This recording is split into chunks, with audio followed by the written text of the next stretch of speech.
I'm a little hungover right now, and I have not been this excited for a package in maybe months, years. I'm filming this when I just received this, like it just came through the door now, and I'm gonna make myself do some chores, and then we will get straight into an unbox and swatch of this one. Okay, so here we are. I've opened the box so nobody sees my address. But I will get through this quickly because I know that the unboxing is not the most exciting part of this video. I have bought new paints. Okay, let's go. I'm just like finding eggs in a nest.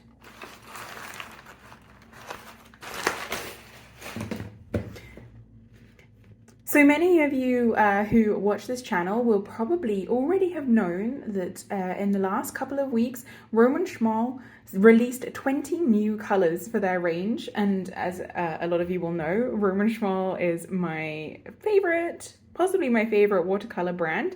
And so you know that I was on that immediately, and I used it as an excuse to buy some of the colours that I already had on my wish list. And I'm just so excited to get stuck into this, you guys. We're gonna see these brand new paints, brand new pigments, and let's do a bit of a comparison against what I already have.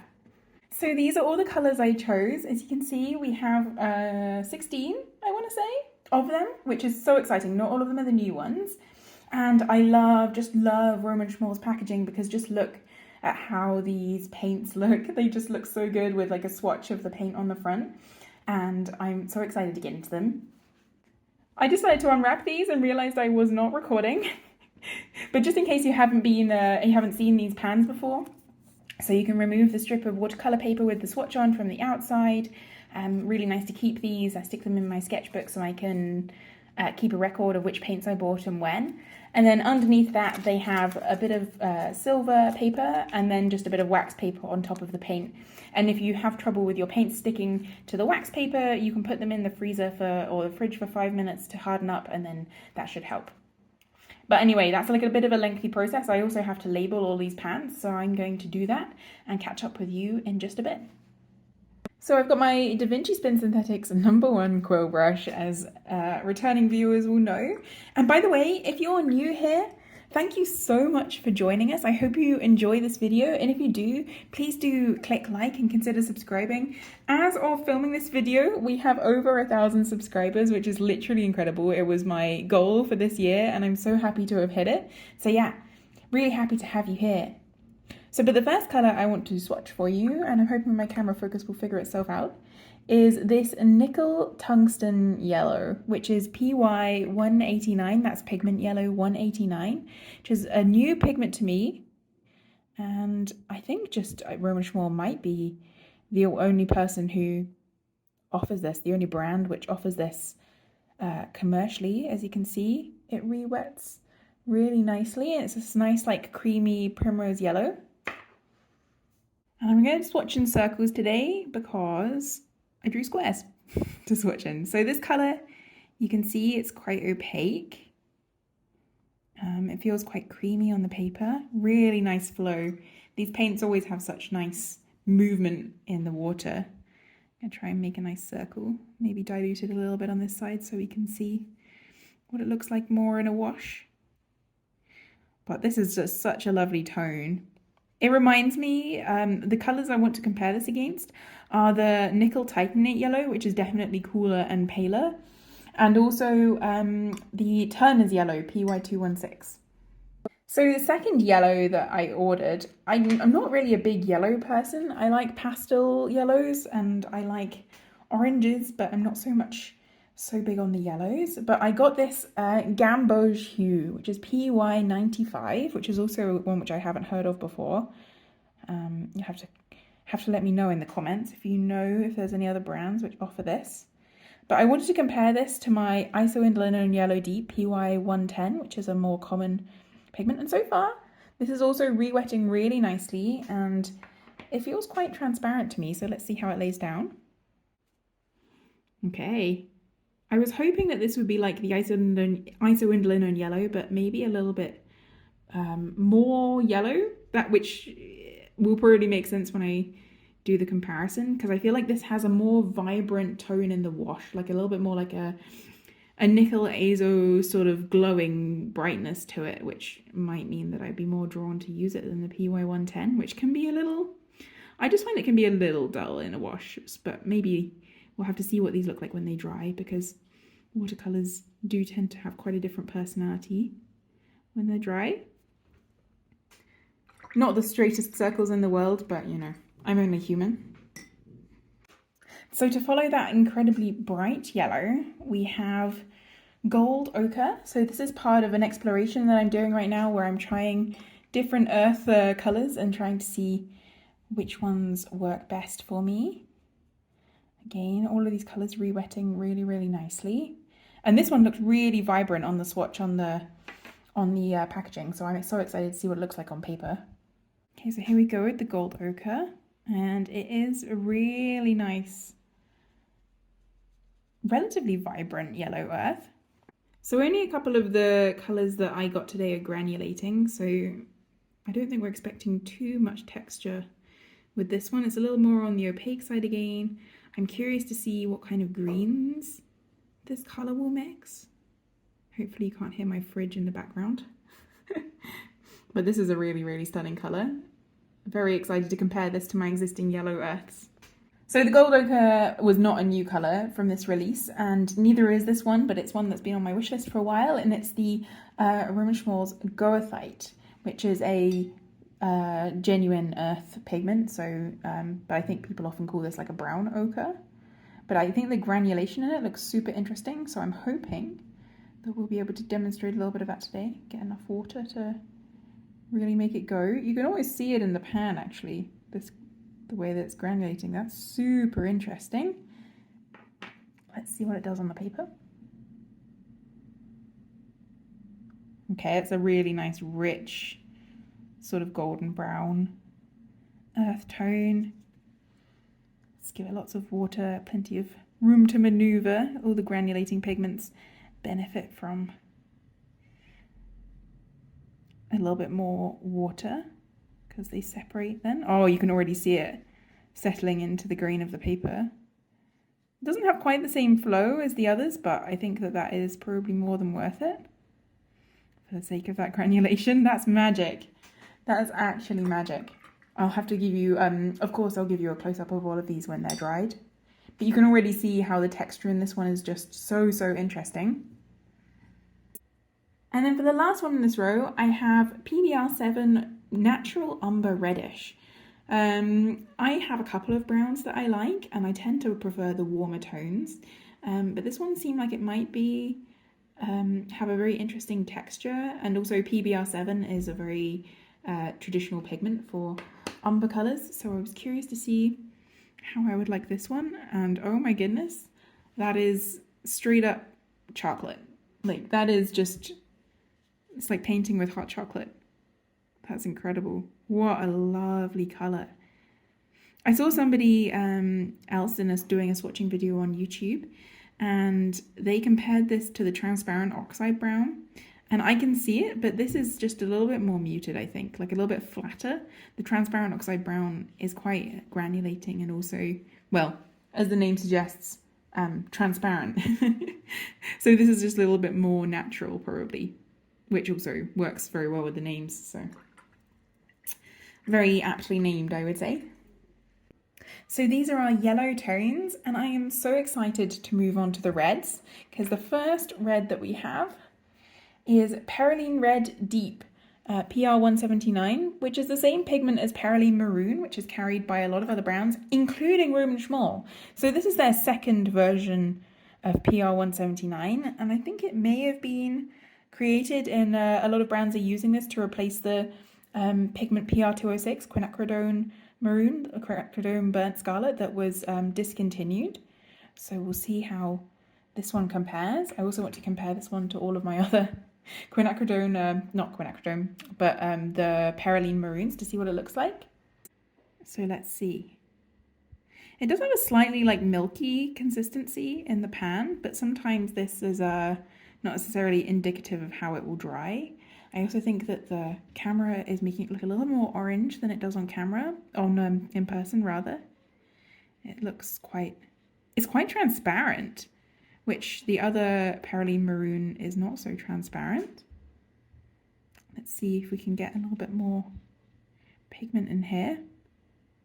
But this is a really interesting colour. I think this will mix in really interesting ways, but like I say, it's a little bit cooler, bluer in person. Sometimes also these paints, they can have a tiny bit of the wax from the wax paper on them, so sometimes it's worth using them a couple times and just to get that wax off. But it's not usually such a big deal. You can see here now I'm able to build up a deeper tone on the left, and my wonkiest circle of all time on the right. Painting circles freehand is not very easy, but I guess it's good brush miles. They released actually several Perylene reds in this release. I only got 2 of them. I think there were 3 new ones released in addition to the 2 that they already had, which I also already have. So I'm really looking forward to running a comparison of all of those. But the next red I wanted to compare, I wasn't sure quite what order to do these in, but this is a Venetian red, so an earth red, PR102. I have on the whole found that I prefer PR102 to PR101, they're both red iron oxides, but PR102, I just quite like the creamy orangey earth tones. This is re-wetting absolutely no problem at all. I'm expecting that this one will be a little more on the opaque side. But let's see. So it is opaque, but not as opaque as like an Indian red. It doesn't feel quite so thick and creamy. It's a gorgeous colour. Again, I reckon this mixes so beautifully. Excuse my voice. I had a late night. And this has just made my weekend so much more worth it. Oh yeah, this is really nice. I'm so glad I bought this. It was between this and the English Red Light, and I think that this was totally the correct decision. This is an absolutely stunning colour. Maybe a little less exciting than the others, you know, nothing new here, but I just think it's so beautiful. I'm so looking forward to playing around with this one. You guys, I don't know if you're as distracted as I am, but this granulation in the Goethite is literally incredible. I'm so excited about these colours, and this Venetian red is just, it's such, oh, I'm really, really enjoying these. This is such an exciting day. I'm so happy to be able to celebrate our subscriber milestone like this. What great timing. So the next red is the Perylene Scarlet PR149, which is a pigment I had my eye on from Daniel Smith actually. And I never bought it because Daniel Smith paints are so expensive where I live. But I always wanted to know what it was like because it always looked like a nice sort of not so bright warm red. But I guess we'll see. This looks very bright in the pan. Like wow.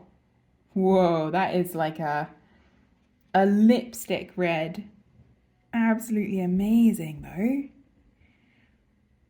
Oh, and it's definitely not so much on the pink side. If you had to choose, you'd have to say it's on the warmer side. There was another colour they released, Perylene Vermilion, I believe, PR123. I didn't buy it, but I have a couple of friends who did, so I'm looking forward to them being able to do the comparison for me. But this is just amazing. Oh wow, this might be my new favourite true red, because a lot of the other ones I have are very strong, very highly tinting, and this looks like it will be just such a nice in between. So we've got 2 more reds to go, and one of them is this Quinacridone Warm Scarlet PR207, which is a Quinacridone red colour. Got red on my finger, I'm always such a mess.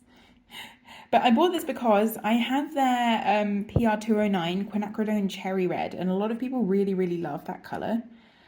But I prefer warmer reds, as I've just said. I prefer my reds more on the orangey side. So I was wondering if this would be a nice coral that's more on the orange side, and you know I will be doing the comparison. But let's see what this looks like. So this does remind me a lot of the Quinacridone Cherry Red. Without putting them next to each other, I wouldn't know, but it's very, very pigmented as well. Like very, what are these bits in my water? Very, very strong colour, which I wasn't expecting because the Quinacridone Cherry Red to me always felt quite hard to re-wet. So maybe if that's the bonus of this one, then I'm very happy with that. And it does wash out to a lovely, lovely pink. And the Quinacridone Cherry Red one of the things I do like about it is its mixing, but I just don't like it that much by itself. So I was keen to explore a new option anyway. It looks like a highlighter on my little piece of paper towel off screen. Really, really bright. So my upstairs neighbours are currently having a nice sing-along to some music, and I'm going to try and talk over it so that YouTube doesn't take my video down because of the copyright, and I hope that you can't hear it. They're not that bad at singing, so it's fine. But this next colour is Quinacridone Fuchsia PR202. So ever since my first video ever on this channel, which was swatching my existing Roman Szmal colours at the time, people have been saying to me that I should get a magenta. I should get a Quinacridone magenta. Everyone says it's an essential. I'm just not that big on it in terms of the actual color, but this one seemed like it might be a little more muted, a little more workable. So let's see what we have here. And it is very much the color that I would associate with a fuchsia, which is very, very aptly named. They're really good at naming paints apparently over at the Roman Szmal naming lab. I would really love to work in developing new watercolors. I think it would be so fun. Or like making my own. I'd really love to have a go at that one day, but I know that it's a lot of work and also a big investment for the equipment and stuff. But it's in my future for sure. But this is a really nice color. I don't find this, it doesn't burn my eyes out. I don't find it super offensive. And I'm excited to try mixing with it because I think it will mix some beautiful tones, and I'm going to compare it with the Quinacridone Violet that I also have from Roman Szmal. So we're into our last 5 colours, and so we've got 2 violets, and one of them I am so excited about. It's this Aquarius violet that was teased so extensively on social media. It's made of 3 pigments, so ultramarine blue, some kind of Quinacridone magenta or violet, and pyrrole scarlet PR255. And from what I've seen, it's a really beautiful colour. I had to put this one in the freezer a little bit, so I think that it may take a little bit to reactivate, but it does seem to be coming through nicely. You can see I've got purple all over my fingers. I'm such a disaster. But let's see what the paint looks like. Let's see. Oh, wow. Oh, it's the perfect violet. Oh, it's so deep. It's like a deep muted nightshade color. I'm pretty sure Durr wouldn't make a colored pencil in this color. And I probably own it because I really love deep muted violets. And this is just so stunning. I'm gonna have to give this one a little extra pigment and a little extra water, and we'll see how the granulation goes. You can see the ultramarine blue coming through already. Wow. That is so good. Okay, try not to fuss with it too much. This paper that I'm using is just relatively affordable cellulose paper, so it doesn't take a huge amount of water that well.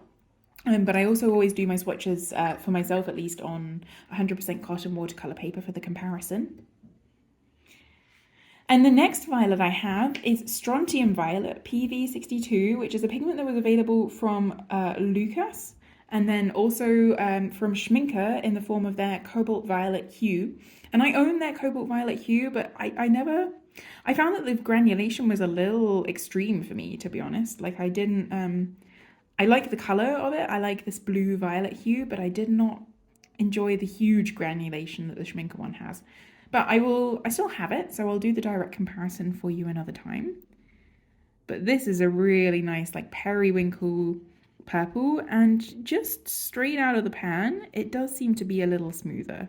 I'm sure we'll see some nice texture in it from the granulation because it is a granulating pigment. But it just feels a little easier to work with than the other one. I was also kind of hoping that this would be like a stronger ultramarine violet. Like that's my hope. So I'm very excited to play around and compare it against the ultramarine violet as well, because this is a really nice color. Maybe this is what I've been looking for all this time. I just love when manufacturers bring out new paints, new pigments, especially when with Roman Szmal, they so often have like these unique pigments that they find and produce into just the most gorgeous paints for us all to enjoy, and it feels like Christmas. So for our last three paints, we have an indigo. So this is the only blue that I got in this order, and their indigo is PB60 and PBK7. It's Indian Throne blue and some kind of black pigment. I think maybe that's lamp black. And I have a friend who absolutely swears by this color, and so I had to try it just to know what the hype was all about. So we're about to find out together. And it is a lovely indigo. It's a little greener than you might expect. Maybe the PBK7 is a warmer black. I did do a video on mixing with black pigments, so if you're interested in seeing more about that, because it's a little bit of a taboo in watercolor, then do check out that video. But this moves so nicely in the water. I can totally see how this could be a paint that you fall in love with. And I have been getting into deep blues lately, so I'm excited to see if this one will be a new favourite of mine, because the Roman Szmal Indian Throne blue, I wasn't like necessarily that enamored with, but this is so deep. It's like a very inky blue. And yet quite bright, so I think it will be very usable. I think this will make some very interesting greens. So for the last two paints, they're both greens, and one of them is Chromium Oxide Green, PG17. And this is a colour that I wanted because I was going through a lot of like small businesses who make their handmade watercolours, and a lot of them use PG17 in granulating, separating greens. And I was very intrigued to try it because I kind of avoided it up to this point because it's so opaque, famously. Man, I really hope that music isn't interfering with my audio quality. But I was, you know, Denise Soden has been from In Liquid Colour has been trying to put us all onto opaque watercolors and to be less afraid of opacity. And I'm intrigued to see what mixes this will make because it's a lovely sort of cool, muted green, but it's like quite strong in terms of tinting strength. So I think you get a lot of mileage out of this color. And I think if you give it a little bit of room to maneuver, then you do get some very interesting texture in it. And we'll have to see how these all look when they dry, of course. Like some of them are the ones at the top are dry already, and I can tell you I'm very excited about them. But this one is just a very nice single pigment green that I'm going to try mixing with to see what we can get, basically, because I'm very intrigued about it. And then last but definitely not least, I have Olive Green Light, which has 4 pigments. It has Ultramarine Blue, PB29, Azo Green Yellow or Green Gold, PY129, PY150 Nickel Azo Yellow, and PBR25, which is Benzimidazoline Brown. So this is an old paint, but also in this release, Roman Szmal released their own version of just PBR25, which they didn't have before. But they obviously have had access to the pigment for a while because they were using it in this paint since one of the very early releases. So, but I know my friend has this colour as well, a different friend. I've put all my friends onto Roman Szmal, can you tell? And it looks absolutely stunning. So I am so excited to try it out and see if it's more like a green gold, but you get a bit more of a texture and a granulation, maybe even some separation of the pigments in this. I know that's not for everyone, but they are certainly beautiful to look at. I don't think you can deny that. So I'll also give this one a good amount of water to move around, and then we'll have to let them do their own thing while they dry and come back to show you them at the end. But yeah, just gonna give this one a good amount of water for that. Ultramarine blue is such a granulating color and it tends to separate out nicely in mixes like this. But it's such a glowing, warm green. It's hard to represent on camera, to be honest. But I think that it will be so, so nice when it dries. I can't wait to compare all of these. Alright then, this is a truly beautiful selection of colours. I'm going to let them dry and then we will come back and look at them in more detail in a little bit. Okay, so I went away, had a bit of a break from my paint-induced mania, and these paints are mostly dry now, so we can come back and look at them sort of one by one. So this nickel tungsten yellow, by the way, I will put all of the names of the paints in the description box below in the order that I swatched them left to right, top to bottom. So in case you want to follow up on that, I thought I would, it'd be easier than you trying to read my handwriting. So check out the description for that. But this is definitely a granulating yellow. You can see how it settles into the texture of the paper. So it'd be interesting to mix that with some other transparent colours. Ignore this little blob of purple that somehow got on there. This Gamboge hue might be the brightest. I don't think the camera's doing it justice, but it might be the brightest yellow I've seen that's like a warm yellow like this. And compared to like the gold ochre next to it, which is also pretty bright. I think the camera might actually be making it look more bright than it is just because of the balance, but it's a really stunning earth yellow, and I'm looking forward to so much again to comparing that to my other earth yellows. And then when we get into the browns, this Goethite is just incredible. Like, there is nothing like that. Like, that's just such an interesting texture. And this like brown granulation that seems to come out of absolutely nowhere. It's just stunning. And this actual dark chocolate natural umber reddish. So, so beautiful. Really cannot wait to work with this, to try mixing with it, to compare it to my other earth tones. See what we've got there. This version of PR 179, the Perylene Red Dark, I think that the way that it paints out does remind me of the PR 206 from Roman Szmal. I have it, and so we can run that comparison. And it is really a very, very nice deep red colour. I think this is really nice. It's just got like an interesting, it's very transparent, and it's a little difficult to paint with, but I really love the hue. And that's next to the Venetian red. I absolutely love this colour. Very little else to say about it. It's just stunning. Like, it's so nice to have an earth red that's not so super gouache-like and opaque. This Perylene, Perylene Scarlet, the PR 149.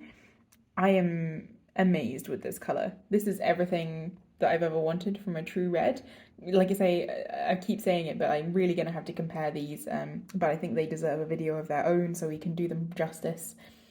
And next to that is the Quinacridone Warm Scarlet, which is really, I think we're going to have to do a direct comparison to the Quinacridone Cherry Red. But it does seem a little warmer, a little more coral coloured than the Quinacridone Cherry Red, which is a little bit more blue. And then this Quinacridone Fuchsia, which is my long-awaited magenta, entry into the magenta mixes world. So I'm looking forward to seeing what we can make with that, especially mixing it with like phthalo green and making like some nice neutrals with it. I think will be really, really nice.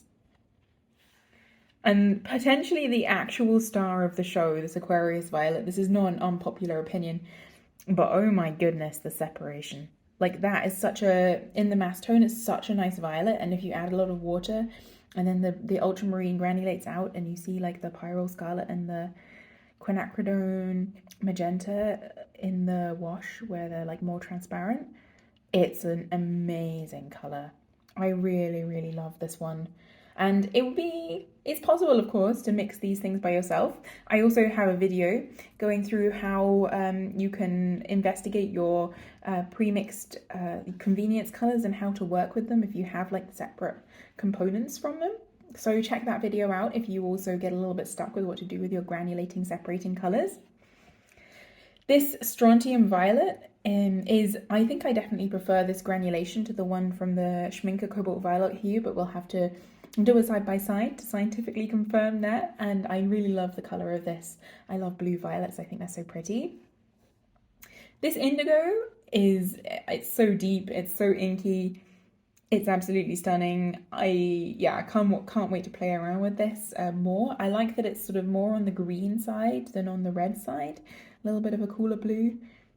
I think it will be very interesting to compare this to a couple of my other blues and see what we're working with here. And then finally, the greens. I seem to have managed to put my thumb in this one because it was still drying. This was the olive green light, which has this, you can see a little bit of the granulation from the ultramarine settling into the green of the paper there. I guess I'm being impatient and not letting this dry because I just added too much water, but I think it's an absolutely stunning, slightly green gold colour compared to just like the straight up PY 129, which a lot of the time is what I would use. And this chromium oxide green is also so nice. It's such a nice hue and very gentle granulation that I think will come through really well in mixes. And I can't wait to try out some of the mixes that I've seen from other people and other brands, just to see whether I can replicate it and whether we might want to invest in some of those as convenience colours in the future. So thank you for coming with me on this adventure today. Let me know which of the new Roman Szmal colours you would have chosen. I think I'm going to put a post on my community page about that, so you can have a look there and let me know what you think. Whether you agree with my selection, whether you have any ideas of how these colours would be good to use, or anything you want to see them compared against, because I will be making those videos in the coming weeks. And with that, just got to say thank you so much for watching. Please do click like and subscribe if you enjoy these videos, because we've got so many more to come in the future. And I will see you next week with another video. Bye everyone.